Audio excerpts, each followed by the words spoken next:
City. A cardiologist from Fort Wayne was in Haiti on a medical mission trip when that earthquake hit. He just got home this week, and News Channel 15's Alyssa Ivinson sat down with him today to talk about that experience. Well, Dr. Stan Rich says this trip was unlike any other.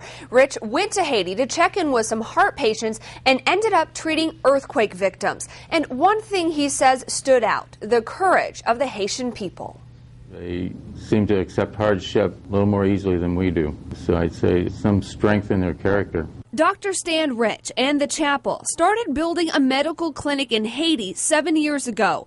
Rich has made dozens of trips to the country, and 2 weeks ago was like every other until the earthquake. Rich was in his hotel when it hit. I kept thinking it was going to stop, and it just kept lasting much longer than anything I'd experienced before. Rich was okay and called his wife moments after to check in on a sick family member back home. I didn't mention the earthquake because where I was, the building was still standing, and I didn't think much of it.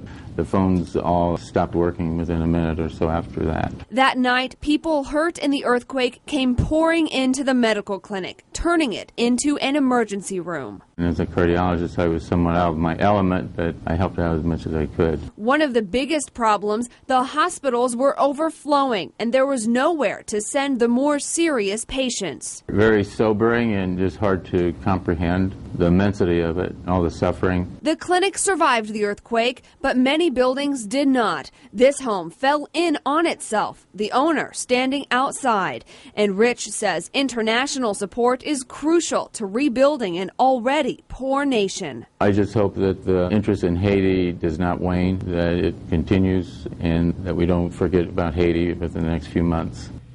Dr. Rich took all of those pictures you just saw in the story. The 2 Haitian clinic doctors are okay, but Rich still hasn't heard from 2 technicians that work in the clinic. He is planning on going back to Haiti in the next few months. Alyssa Ivinson, thank you.